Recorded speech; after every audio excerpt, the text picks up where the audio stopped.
I apologize for the inconvenience caused last month due to some unforeseen rainfall, heavy rainfall, and also the erratic power supply in rural India. It happens anywhere in India, in the country. It can happen anywhere in the country, but in rural areas, it is prone to happen more. And for the last 5-6 days here, only from yesterday, we are seeing some sunlight. It was continuously raining, and it was as if we are in the midst of a very heavy monsoon. Though it's the height of summer, it's still May, the month of May. So we continue with the topic where we had left. So today I am going to make some closing remarks about the aspect of food with which we have been discussing all these last 6 or 7 talks. And there are some aspects to be mentioned about our sleep habits as far as the Dharma Shastra is concerned. I'll mention that I'll give a cursory account of that, because today the patterns of how human beings behave has totally changed. So some of it may be relevant, some of it may not be so relevant, and some might be practicable, some might be totally impracticable, etc. So having done that, these are the 2 most important aspects that are integral to a human being, that is food and sleep. After having mentioned about these 2 things, I will now progress hereafter to cover the aspects of what we call as karma. So karma is, in general, I'll just give a brief account and then go back to the aspect of food. So generally, when a person is born, right from the moment he is born, he engages in some activity or the other. So the mental activity and physical activity, both of them commence right from the moment a person is born until he lives. So until the soul leaves the body, he is continuously thinking, and also some physical activity also is going to happen, whether it is voluntary or involuntary. Because now, for example, we breathe, and then our heart is pumping blood all the 24 hours. Without our knowledge, everything happens. Even breathing also, without our knowledge, it happens. Only when you actually do pranayama, or regulation of the breath, or you try to hold your breath, etc., you feel or you realize that something is happening. Otherwise, probably children may not even realize that they are breathing. So physical activity also happens without our knowledge. Mental activity also happens without our knowledge. But the Shastras say that we have to regulate this activity. Whether it is pranayama or whether it is any other activity, it has to be regulated properly so that the main purpose of human life is realized. So as we all know, just a few sentences I'll mention in this regard. When we talk about purpose of life, the Nyaya Shastra, especially in the Muktivada, where Gadadhara Bhattacharya says there are 2 purposes that is common to every human being in this world. That is Sukham Dukkha Bhavascha, attaining happiness and getting rid of misery. This is true to persons irrespective of their nationality, whether it's an African or American or some person from the Gulf country or Indian or whoever it is. So this is very, very common at the basic level. But as we evolve, since Indians were at the top level of evolution, especially the sages, they have actually classified the aims of life as purusharthas. Purushaihi arthyate iti purushartha. So that which any human being aspires for is known as purushartha. So these are classified into 4, that is dharma, artha, kama and moksha. So while dharma, artha and kama are common for all human beings once again, moksha is a unique purushartha that is focused upon in the Indian context only. So to make a very brief reference between other Abrahamic religions and the Vedic religion or the Vedic system, what is the basic difference? The basic difference is, in Christianity, as far as I know, I am subject to correction if I am wrong. In Christianity, you just do whatever you want. You go to the church once in a week. And if you have committed your sins, you just confess it. Of course, there might be differences within Christianity regarding how it is to be done, whether confession is to be done or not, etc. I'm predominantly what I have heard and what I know, etc. And you just say something and be done with it. So you worship the messenger of God because according to them, God cannot be worshipped directly because he is beyond our reach.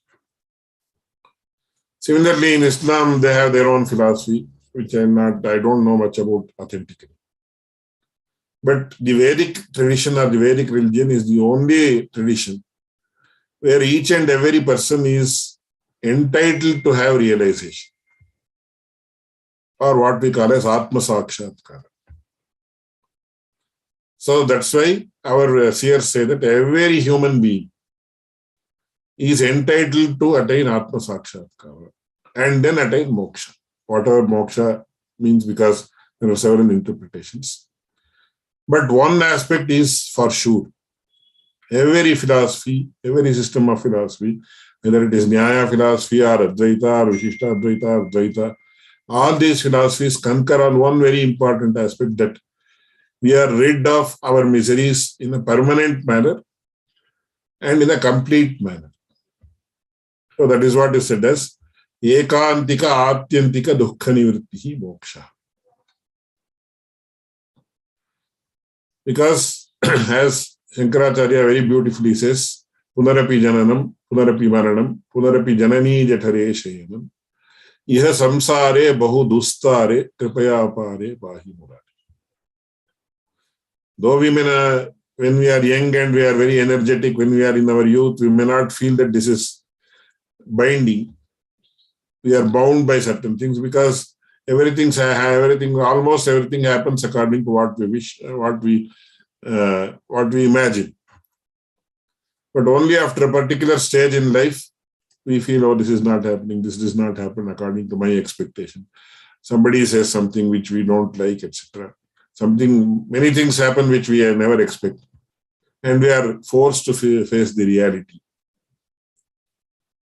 So at that time, some people may actually aspire for getting rid of all the miseries permanently and also in a complete manner. Ekantika dukkha nivritti and atyantika dukkha nivritti. That means ekantika dukkha nivritti means complete ridding or complete cessation of all the miseries. And atyantika dukkha nivritti. So it happens in a way that it doesn't come back once again. So all the philosophies concur on this aspect, that complete ridding of all our miseries or dukkhas have. So that is what is moksha, to put it in very common terms, because in Nyaya Shastra, the apavarga or moksha is defined as tadatyanta vimokshaha apavarga. And it is commented upon in the same manner. And Shankaracharya also says all the dukkhas will disappear when a person attains moksha. So he says this is the ultimate purushartha or the parama purushartha. So to perform this, what we should do? In the beginning, Shankaracharya says, Vedo nityamadhiyatam taduditam karmasvanushthiyatam. So in the beginning, you have to engage in karma. At the highest level, he talks about naishkarmya also. But that is at the highest level. We should not forget that. In the beginning, you have to engage in karma. So then what happens? Karma is divided into three different categories. One is Nitya Karma, another is Naimittika Karma, and the third one is Kamya Karma. So these three karmas are unavoidable for a human being. As I said earlier, what we are doing, inside our body, what we are doing, we don't know. Outside of our body, what we are doing also, generally we are not aware. So you have to regulate the activity. Whether it is the breath, which is regulating the breath is what is known as pranayama. Regulating the mind is dharana and dhyana. Regulating the body is asana. Then regulating our thoughts and other aspects is yama and niyama. So if we follow these things, ultimately we reach the state of samadhi. But that is the rarest of the rare occasion. That is why, actually, when we talk about Nyaya Shastra and Dharma Shastra, we have to talk about yoga also, because the Indian knowledge systems, as we call them, are not standalone systems which are not unrelated to each other. Each of these systems are interrelated, they are deeply networked. If you call it in a computer language, it's a many-to-many relationship. So you don't have, without the Ashtanga Yoga, you don't have Dharma Shastra. Without Dharma Shastra, you don't have Ashtanga Yoga. Because when you talk about Yama and Niyama, Ahimsa, Steya, Parigraha, etc., these are the Yamas, which is what is mentioned in Dharma Shastra. Ma himsyat sarva bhutani. So do not engage in afflicting any being, sarva bhutani, not only human being, but any being, etc. So this is what Yama is all about. So it is Yama and Niyama, they come under the realm of Dharma Shastra. Because tapas swadhyaya ishvara pranidhanani niyamaha. Shaucha santosha tapas swadhyaya ishvara pranidhanani niyamaha. So these niyamas come under the realm of Dharma Shastra only, because Shaucha, how to keep oneself clean. That is how to keep oneself clean within Bhashya Shaucha and outside without. That is Bhashya Shaucha and Antara Shaucha. Then Santosha, how to attain happiness. Then Tapas, what do you mean by Tapas? Tapa Alochani, that is how we have to deeply concentrate on. If it is Japa Yoga, we perform Gayatri Japa and we perform Ashtakshari Japa or Panchakshari Japa or whatever it is. So that is tapas, which is deeply contemplating, tapa alochani, deeply contemplating on some particular aspect of japa or a particular form or a particular sound or whatever it is. Then santosha tapas swadhyaya. Swadhyaya has several connotations. One of them is, now it is interpreted as Swashakha Adhyayana. What is Swashakha Adhyayana? Earlier, before Vedavyasa categorized the Vedas and divided them into four, it is said that each person was supposed to know and master the entire gamut of Vedic literature, but it was not possible. So he actually categorized the Vedas into Rigyaja, Sama and Atharva. Vedan Vyasyate iti Vyasa. The name, his original name is Krishna Dvaipayana. But later he came to be known as Veda Vyasa, because Vedane Vyasyate iti Veda Vyasa. He categorized and divided the Vedas into four. This is another very, very important aspect that not many people are aware. Earlier, how it was, then the concept of yajnas came into existence. So then it is said the Advaryo belongs to Yajurveda, then Hota belongs to Rigveda, Udgata belongs to Samveda, and Brahma belongs to Atharvana Veda. So 4 people are integral to conduct a yajna. Minimum you need 4 people, 4 persons. And each of these persons are said to belong to a particular Veda.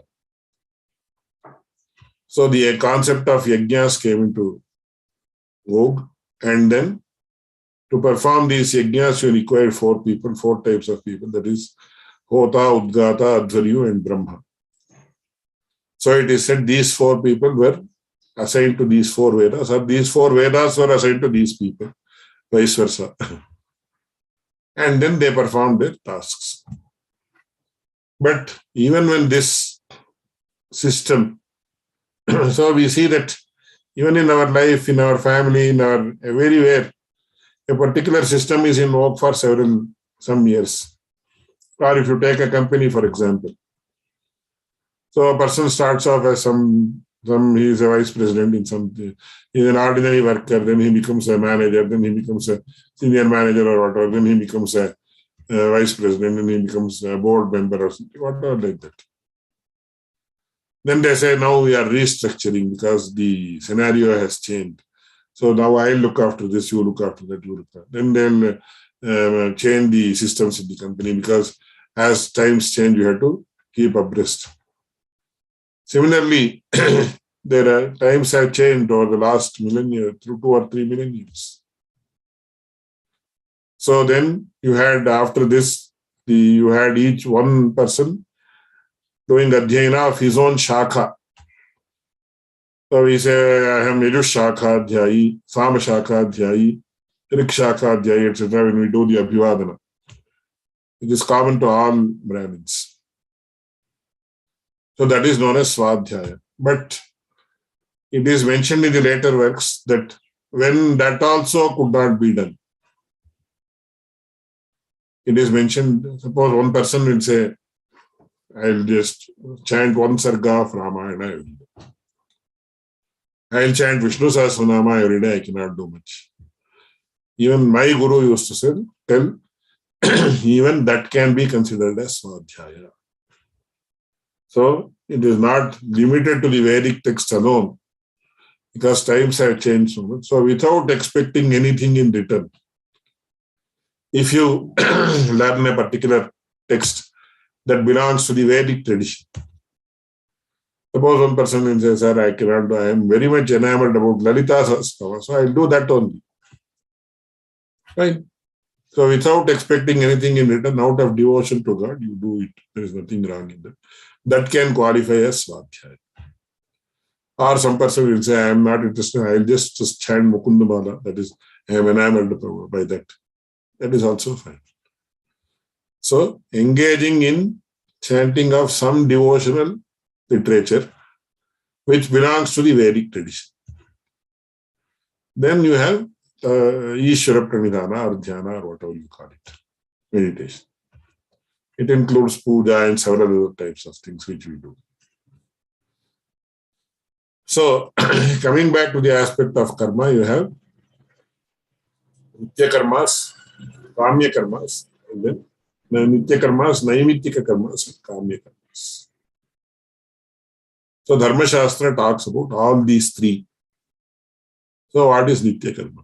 I will just briefly explain these 3. So what is Nitya Karma? Nitya Karma is that which is to be performed. Nityam Manushteyam Karma Nitya Karma. So irrespective of the day, week of the day of the week, day of the month, day of the year, without any expectation of any returns, what you have to do, that you have to do is known as Nitya Karma. For example, Aharahas Sandhyam Upasita. All the Trivarnikas, those who belong to the Brahmana, Kshatriya, Vaishya communities or classes, I will not use the word caste, classes I would say, have to perform Nitya Karmas. That is Sandhya, for example, Sandhya. Because it is mentioned, Aharaha Sandhya Upasita. Why you should perform Sandhya Vandana? The question arises. Today people ask. Earlier, about 50 years back, 100 years back, if you say Shastra, it is mentioned in the Shastra, so we have to do it. Fine, I'll do it. There is no question. But today we don't accept it. Today the mindset has changed. If you don't tell me why I should do it, I will not do it. I will tell like that.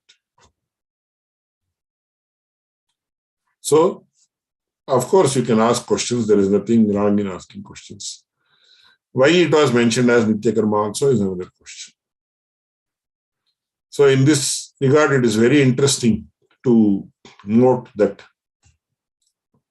there are two schools of thought, namely the Prabhakara Mata and Bharata Mata in the Mimamsa school of philosophy. So the Prabhakara Mata is the older school, the traditional school of Mimamsa, in which it is said, don't question why.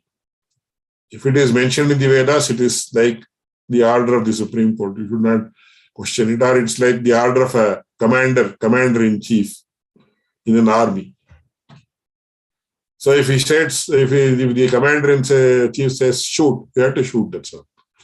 You cannot question why. Is it correct? Are you giving the correct orders? No. So we call it army discipline or something like that. So it has been mentioned in the Vedas, therefore you have to accept it.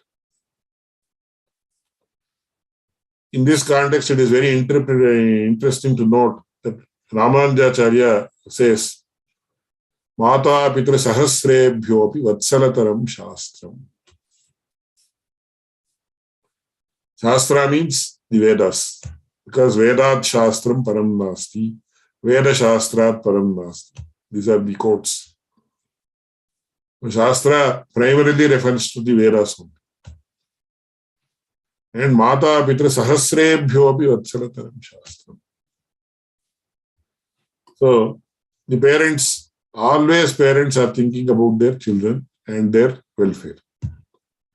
What is happening? And in one of our Sampradaya works, it is said, Deshantaragatanana putran takkaride pitrahunayam kridakkuma pole. That means a father has 5 sons. 4 sons are doing very well.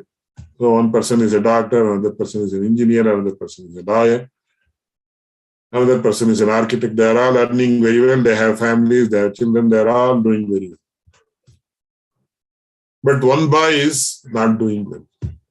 He has some problem. He did not complete his education. He is not earning properly.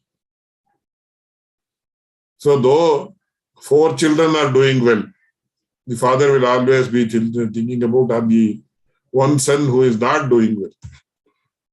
Or suppose 4 children are staying with the father. One son is staying somewhere far away in America or Africa. Then the father will always be thinking about that son who is staying far away.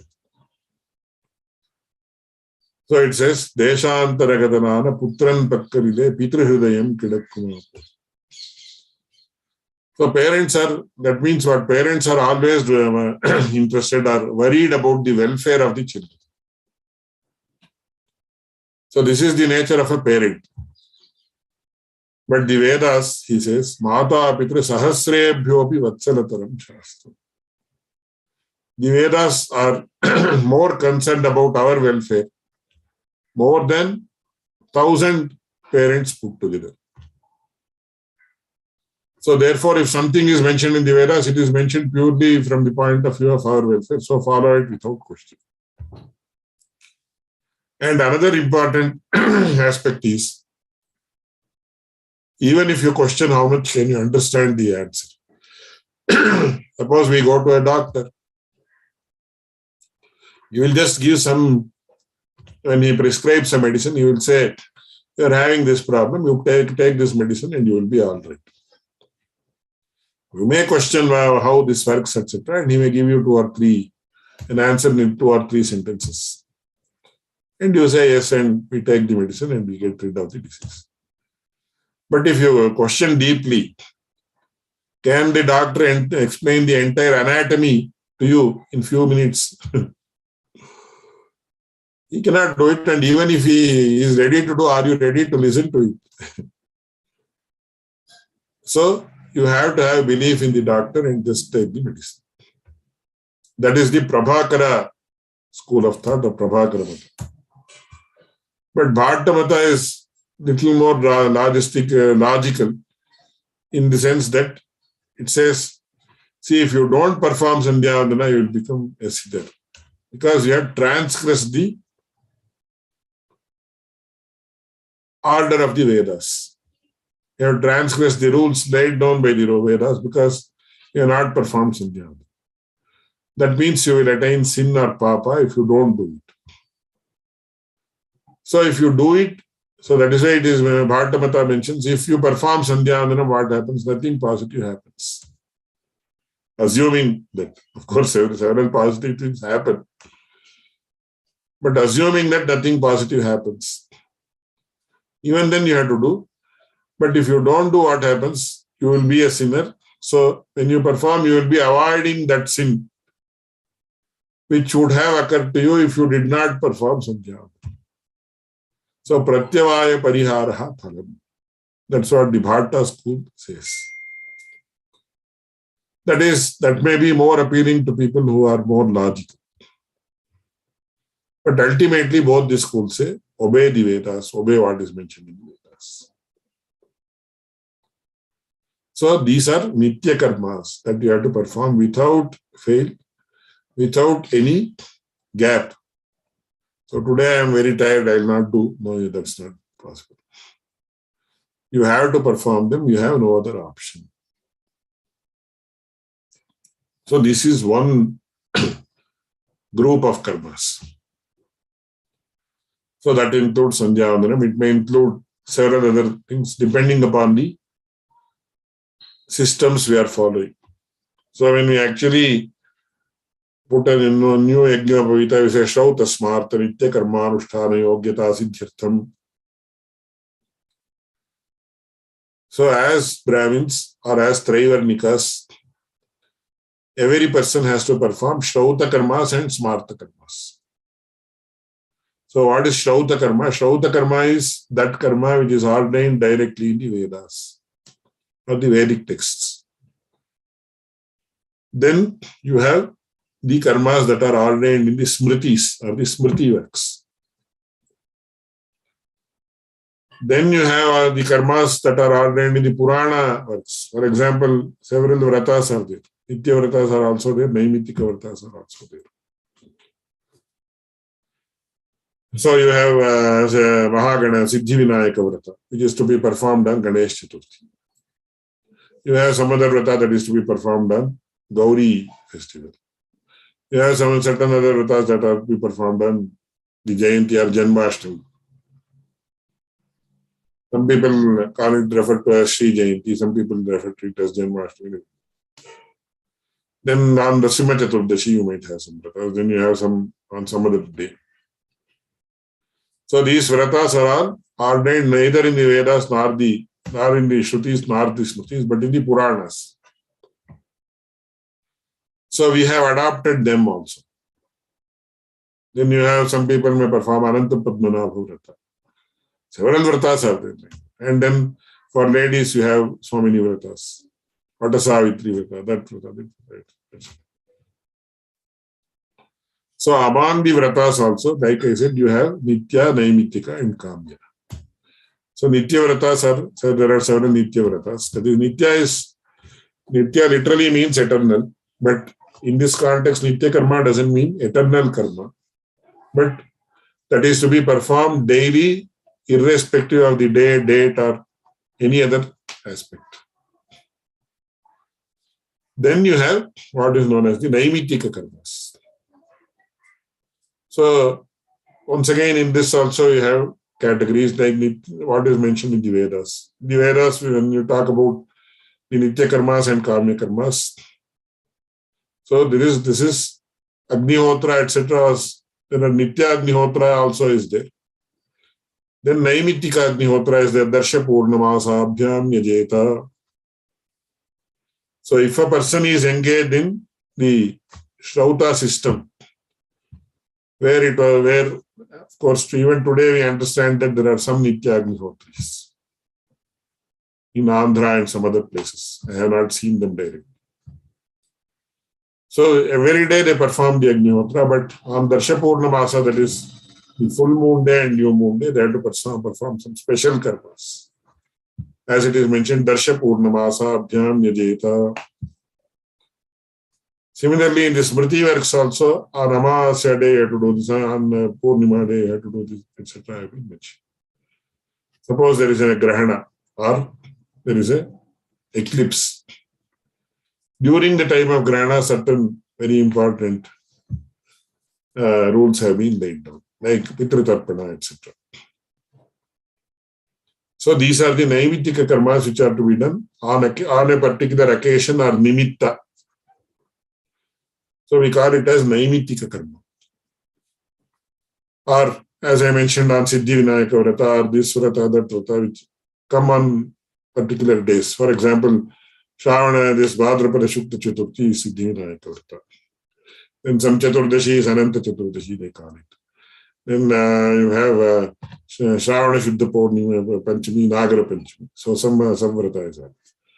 So these are all called Naimittika karmas, in which you have Shrauta, Smarta and Pauranika karmas. Then what you call as the Kamya karmas. So which are performed with a particular, with an aim to attain a particular result or fruit. So it is mentioned like Jyotishthamena Swarga Kamo Yajeta, Chitraya Yajeta Pashu Kamaha, Putra Kamaha Putreshtya Yajeta, etc. So Putra Kameshti Dasharatha performed. That is for the purpose of attaining progeny. Chitraya Yajeta Pashu Kamaha. If a person is desirous of attaining lot of cattle, so in those days, cattle was possessing a large number of cattle was supposed to be a mark of prosperity. Today, just as we have BMW, Ferrari, or Lamborghini, or Rolls Royce, or whatever it is, which is a mark of prosperity or a person who is richness. In those days, having a large number of cattle was supposed to be the mark of richness or prosperity. In Ramayana, it says, Vidyate Goshu Sampannam. Sampat resides in the cows. So have as many number of cows as possible. Or Kaririya Vrishti Kamo Yajeta. Suppose there is a drought and there is no rain. Please perform Kariri Ishti or Kariri Yaga, from which you can get rains. So these are known as Kamya karmas. So here also, as I mentioned, Shrauta is there, Smarta is there, and Pauranika is there. So for example, Ekadashi Vrata and Dwadashi Vrata. So Nitya Ekadashi Vrata is also there, Kamya Ekadashi Vrata is also there. So in Nitya Ekadashi Vrata, you have to fast on Ekadashi day. And then take food or what is known as Parana early morning as soon as the sun rises on Dwadashi day, because one day completely you have fasted. But if it is Kamya Ekadashi, I am just giving some examples so that you can get a glimpse of what is being mentioned in the traditional works. In Kamya Ekadashi, you have to fast on Dashami night also. And then once again, you have to fast on the night of Dwadashi also. So the fasting rules become more stringent and more difficult to perform. But the Shastras say that in case you have to overcome some sin that you have unknowingly committed in your previous birth, you have to exert yourself as much as possible in the way it is prescribed. So it's like if a person becomes obese by eating more and having a sedentary lifestyle, he has to put in more efforts. He has to exercise more. If a person is slim and if he doesn't have any unnecessary fat in his body, he need not do any exercise at all. All his bodily functions are normal. Whereas due to overeating and sedentary lifestyle and not exercising, if a person puts on weight, he has to exert himself more. So it is like that only. If a person has committed some sin due to which he is undergoing some misery and he wants to overcome it, then particular vratas are mentioned for each of the sins, to overcome each of the miseries that are the result of sins committed in our previous births. So if you have, and there are many other pariharas also. For example, if a person is having facing some acute financial crisis, then an elderly person may say, please chant Kanakadhara Stotra every day. Because when Shankaracharya chanted this stotra, he drained gold coins directly from heaven. So you please chant Kanakadhara Stotra every day. Your financial crisis will go away. So these are all what we call as Naimitika karmas, Kamya karmas. That means you perform these karmas on account of a particular wish that you want to have fulfilled. So have a particular wish fulfilled, you perform these karmas. So this Nitya karma, you have Naimittika karmas and Kamya karmas. Among these, as I mentioned earlier, you cannot miss any of the Nitya karmas and Naimittika karmas. You have to perform them. And if you don't perform them, if you don't engage in those karmas, you are in the first instance where we talk about the Prabhakaramata. You can never do it, it's unquestionable. But in the Bhattamata, according to Bhattamata, it says if you do it, you are bound to become a sinner. And if you have to avoid becoming a sinner, you have to perform it at any cost. So, for example, now, as a citizen of a country, so when the national anthem is chanted, we raise and we salute, or we just raise and stand when the national anthem is chanted. I think even in the United States, they follow the same principle. So, what is the result of standing when you chant the national anthem? Will I be getting some award or something? No, it's your duty, we say. Nobody will appreciate, you have done a great job at standing when you chanted the national anthem. No, it's your duty. If you don't do it, you will be penalized. But if you do it, will you be rewarded? No, there is no question of reward because it is your duty. On the other hand, if you don't stand, or if you disrespect the flag, if you disrespect the national anthem by not standing up or doing whatever is prescribed, whatever is the norm that is prevalent in that country, you will not get anything. In fact, if you don't do it, you will be penalized. So that is what is applied, or what applies to Nitya karmas. But how much of the Nitya karmas can a person follow in today's context? That is another question that is to be resolved separately. Then Naimittika karmas, that is to be performed on an Amavasya day and on the different vratas, etc., as I mentioned. But then the question comes, what happens if a person misses the Nitya karmas? He becomes a sinner, that is one aspect. But what should be done as a prayashchitta? Suppose a person misses the Nitya karmas but performs the Naimittika karmas meticulously. Then what happens? Of course, Kamya karmas, they are to be performed only when you want to attain a particular result. So Kamya karmas you may perform or you may not perform. It's up to you. If you perform something, you may get the fruits. If you don't perform, nothing happens. But the question of what happens if you actually transgress or if you don't perform the Nitya and Naimittika karmas. So here also there are two aspects that is to be noted. One is, if you transgress the Nitya karmas, you are bound to become a sinner, according to the Vedic texts. But non-performance of naimittika karmas attracts higher or more severe penal action. Because naimittika karmas are to be done on particular occasions. So the Shastras say even if you miss nitya karmas, that itself is not advisable. But even if you miss the nitya karmas, you have to perform the naimittika karmas.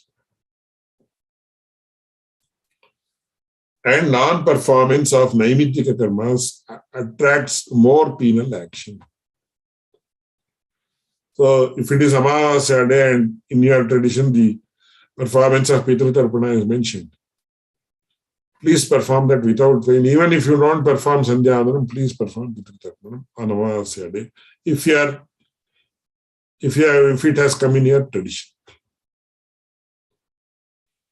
And this is one very important aspect. Some people say it has not come in our tradition.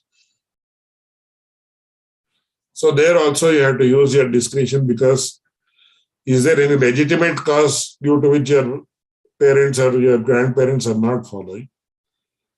Or is it not a very legitimate cause? It is done on, some people say, I have no time for all those things, so I have left it. Then it's not a legitimate cause.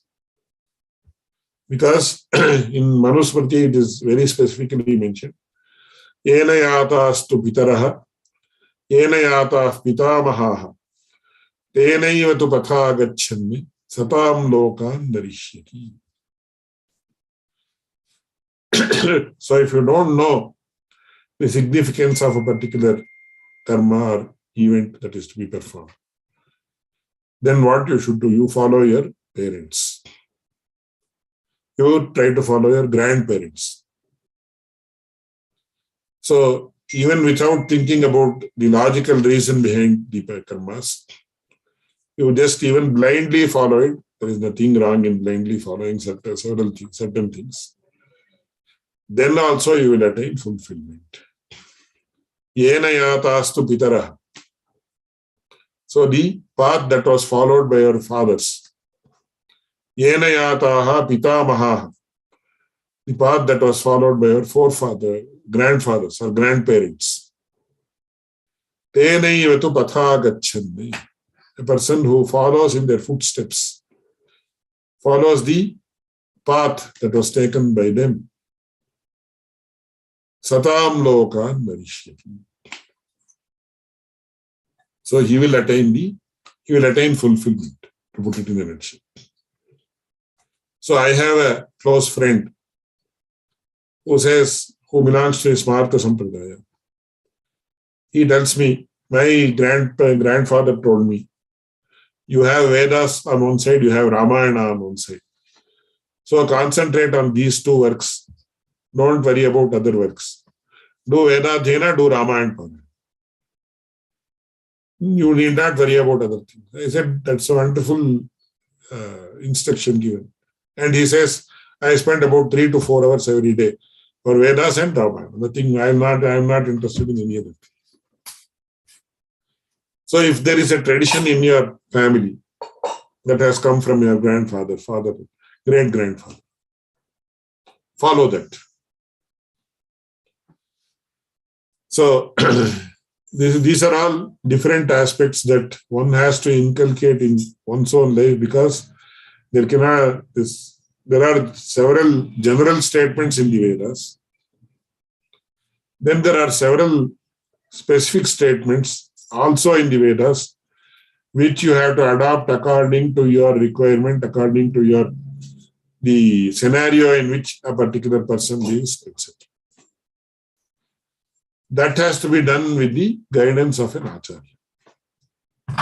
So when these things happen, then we are on the right path to attain fulfillment. This is what all our acharyas say, and also Shankaracharya also specifically says, Vedo nityam adhiyatam taduditam karma svanushthiyatam, etc. So today I have given you a glimpse of how the process of performing or engaging in karma starts. So karma is activity in this context, not the karma, what we talk about, punya and papa. That is also known as karma. But in this context, karma means activity. And activity is imperative or mandatory. In fact, it is unavoidable for every human being. So when activity is unavoidable and it's mandatory, you have to regulate the activity. And one very important aspect is every activity has a reaction. So as we have Newton's law, action and reaction is equal and opposite. So if we want to have a positive reaction, you have to engage in positive activity. If you want to engage, have a negative result, if you engage in negative action, it results in negative results. And one more very important aspect that is to be noted in this context is Yajñarthat karmano anyatra lokoyam karma bandhana. So Lord Krishna very beautifully summarizes what karma and karma yoga is all about. So Yajñarthat karmano anyatra lokoyam karma bandhana. Any activity that is different from yajna. Yajna means it doesn't essentially mean something that is offered in the sacrificial fire or agni. The word yajna is yaja deva pujayam. So that which is done as a worship to the gods is what is known as yajna. So all karmas result in bondage unless it is in the form of yajna. So he says, whatever karma you do, you convert it into karma yoga. So if you eat, that is also karma yoga. You make, of course, eating is, we eat to satiate our hunger, to sustain ourselves at one stage. But later, many a times we eat just to satisfy our instincts or satisfy our taste buds, which is not very much advisable. If eating is purely to satiate your taste buds or satiate your instinct, it is not to be done. If eating is to be done for the purpose of sustaining your life, then definitely it is to be done. But that doesn't mean you should not take tasty food. You have tasty food. That is why it is said, Rasyaha, Snigdhaha, Tatha Hridyaha, Aharaha, Satvika Priya. Definitely it should be tasty. But taste should be incidental and not the primary consideration. So this we have to have in mind. So he says, what Lord Krishna says is, when you eat, you offer it to the Lord and take it as prasadam. Of course, you are eating it only to sustain your body, sustain your life, and nourish your body. But whatever you eat, you offer it to me. And then you take it as prasadam. Then it will not be binding. It will not create any sin. Whereas if we go to the street vendor in India, I am telling, who is vending some pani puri or bel puri or something, and eat it, definitely it will bind you because you are doing it only for the sake of satisfying your taste buds.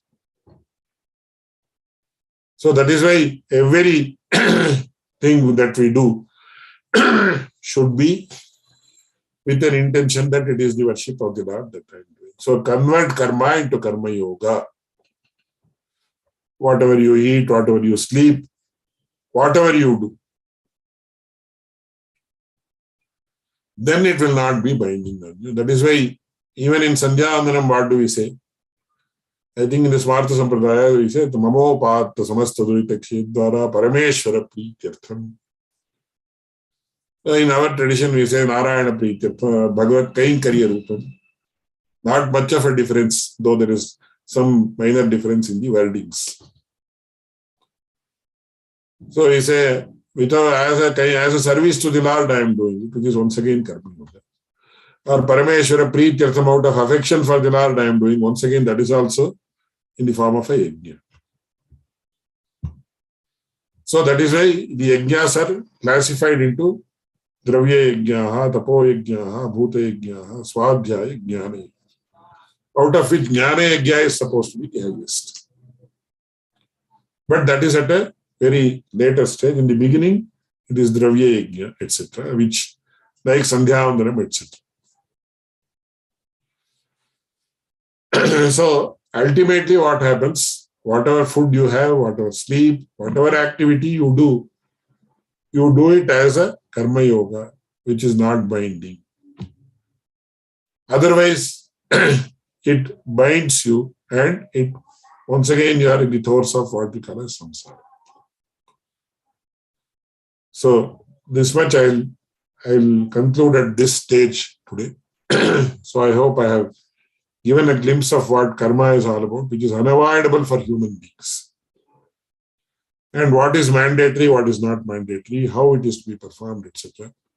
So in the next session, I'll talk more about these things. And then I'll also focus upon the nitya karmas and other things in a deeper sense, like what sandhyavandanam is, what other karmas that are ordained in the Vedic traditions are, and also other related aspects. So thank you very much. Any questions? Acharya, namaste. Thank you. I think it's a very beautiful explanation on karma, because karma throws up a lot of questions, right? I mean, all these topics were very beautifully narrated by you, especially the four ahara, vidhi, and karma also right now.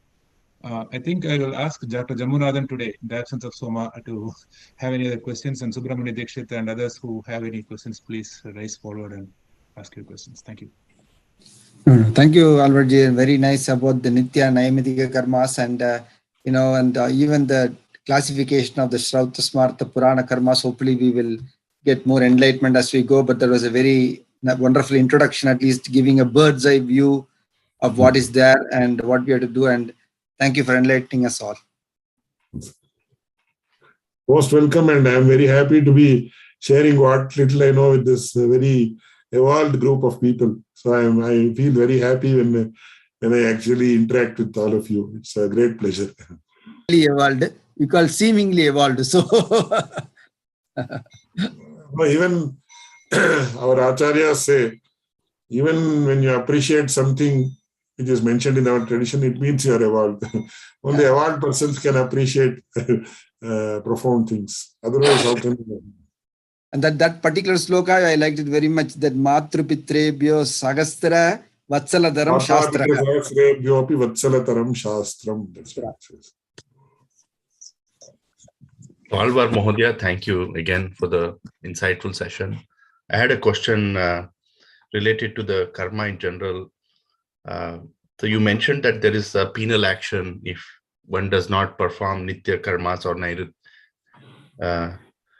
Nairutra karma or all that. Naimitika karma, yes. Naimatrika karma. And what about pranabdha karma, agami karma, santita karma? And how does that relate to the penal action? That is why I said karma, in what the context which I talked about, is totally different from that karma. Okay. So the karma, nitya karma, naimitika, this what we are talking about, the sanchita karma, agami and prarabdha, that refers to the results of our action. This karma, what I mentioned, that's why I differentiated it in the course of my talk. This karma is the activity in which we engage.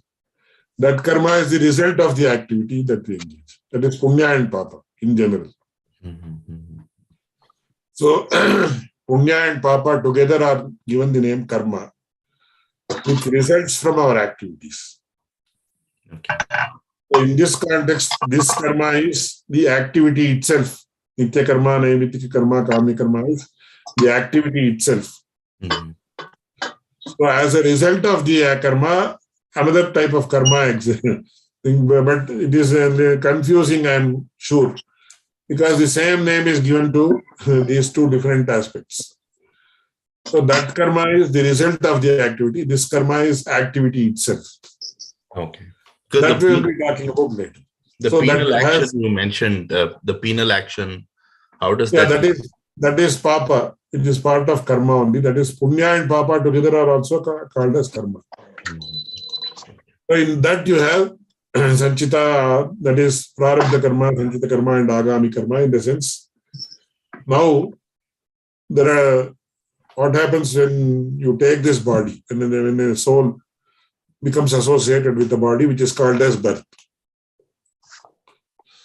So the underlying karma, that because, for example, a child, one child, it will get sick when it is 10 days old.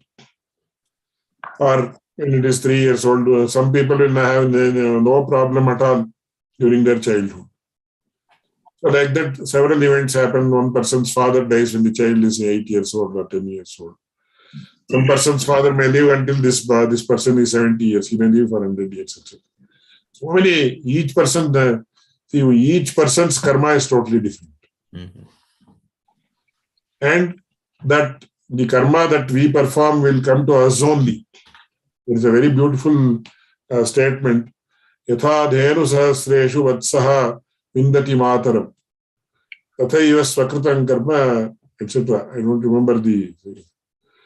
So suppose there are, in North India, you can see there are goshalas. There will be 10,000 cows.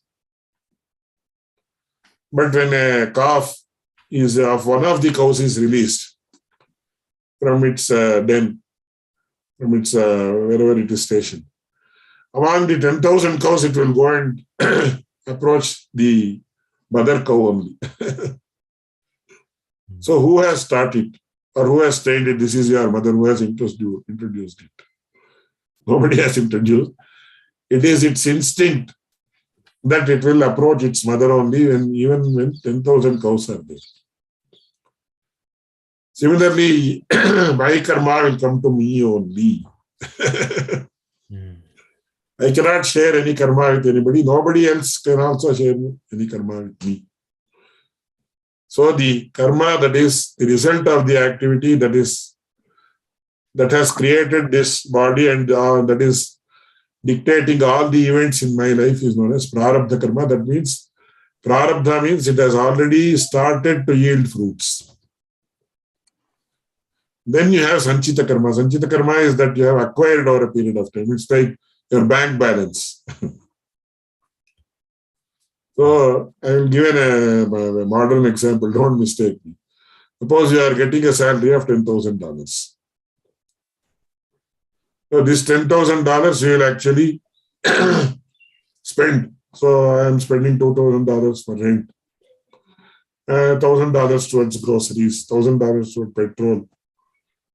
This is like prarabdha karma. That means you use the karmas, that is, it is as already you are using it, or it has started giving you the fruits. Then as a safe fund or distress fund or whatever you call it, you have $1 million stashed away in the bank. You will tell, I will not touch that amount unless there is a distress, or I have to acquire a house or some big car or something like that. I will not use it. That is sanchita karma. Then from the activities that you are performing now, you will acquire more karma.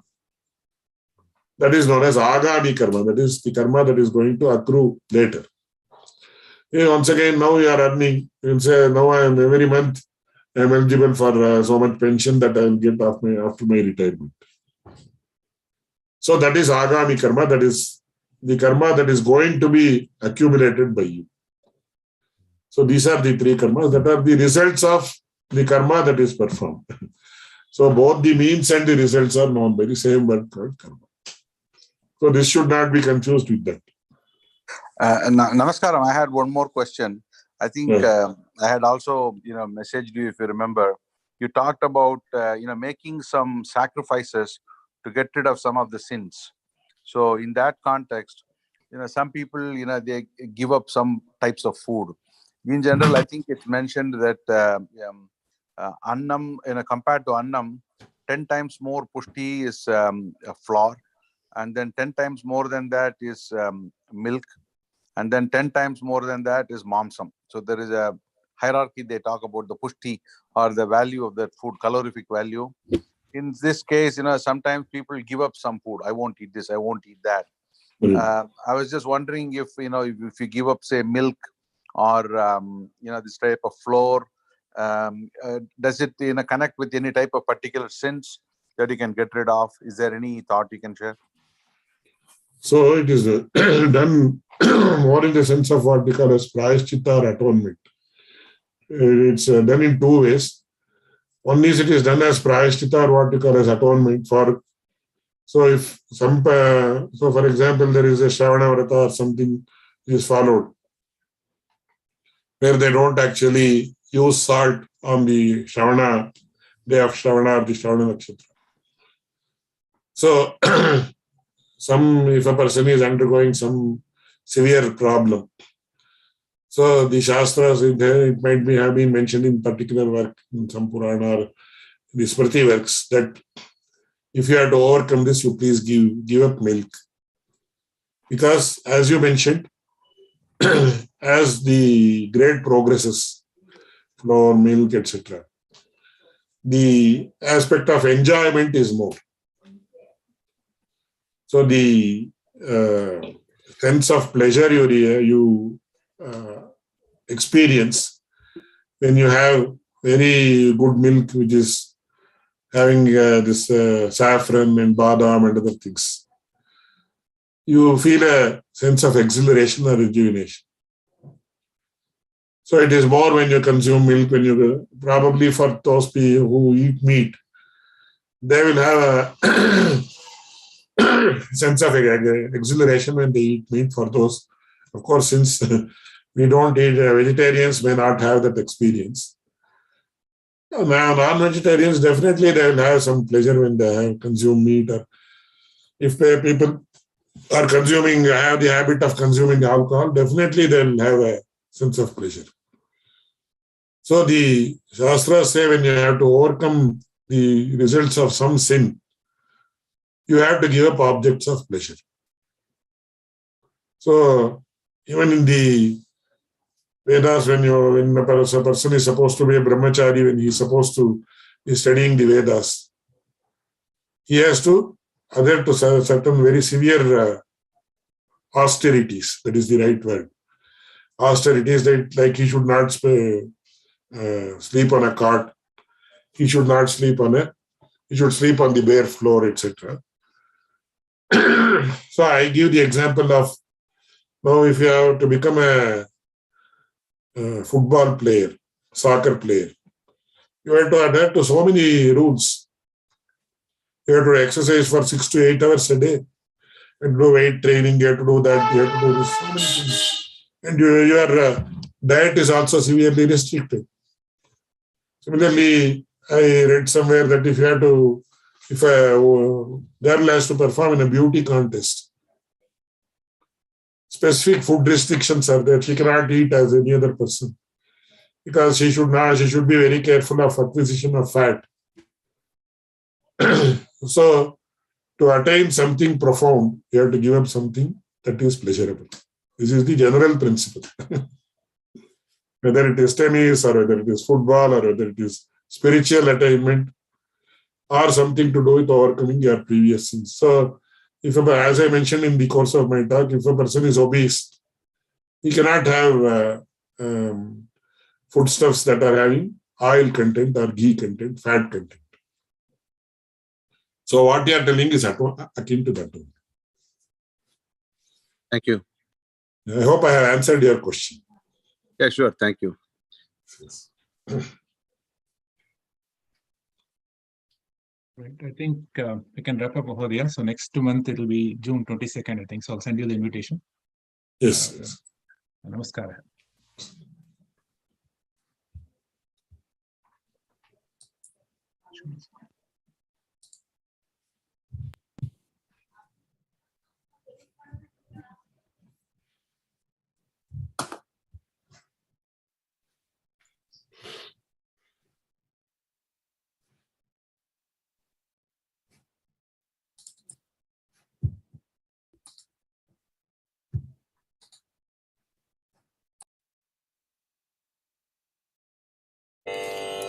मंगलम गुरु श्री चंद्रमौलीश्वर के शक्ति गणपति शारदाम्बिके शंकराचार्यर के शक्ति சக்தி கணபதி மகா கணபதி சாரதாம்பிகைக்கே, கால பைரவர்க்கே காளி துர்க்கைக்கே, வீர தீர சூர ஹனும மாருதி சரணத்திற்கே, மல்லிகார்ஜுனர்க்கே செல்வ ஜனார்தனர்க்கே, அம்பா பவானி கம்பத கணபதி சண்டி சாமுண்டிக்கே, ஸ்ரீ கிருஷ்ண பகவானுக்கே ஸ்ரீ சக்கரவாசினிக்கே, சீதாராம லக்ஷ்மண சகித மாருதி சரணத்திற்கே, வித்யாரண்யருக்கே வித்யாசங்கரர்க்கே, வாகீஸ்வரிக்கே வஜ்ரதேக கருட ஆஞ்சநேயருக்கே, ஸ்ரீவள்ளி தேவ சேனா சமேத சுப்பிரமணியருக்கே, துங்கபத்ரைக்கே ஸ்ருங்கநிவாசினிக்கே, ஸ்ருங்கேரி புரியில் நிலைத்திருக்கும் எங்கள் சாரதாம்பிகைக்கே, சச்சிதானந்த சிவ அபிநவ நிருசிம்ஹ பாரதிக்கே, ஸ்ரீ சந்திரசேகர பாரதி குரு சார்வபௌமருக்கே, ஸ்ரீ சந்திரசேகர பாரதி குரு வித்யா தீர்த்தருக்கே, ஸ்ரீ சந்திரசேகர பாரதி குரு பாரதி தீர்த்தருக்கே, ஸ்ரீ சந்திரசேகர பாரதி குரு விதுஷேகர பாரதிக்கே, மங்களம் குரு ஸ்ரீ சந்திரமௌலீஸ்வருக்கே, சக்தி கணபதி சாரதாம்பி சங்கராச்சாரியருக்கே, சக்தி கணபதி மகா கணபதி சாரதாம்பிகைக்கே, ஸ்ருங்கேரி புரியில் நிறைந்திருக்கும் எங்கள் சாரதாம்பிகைக்கே.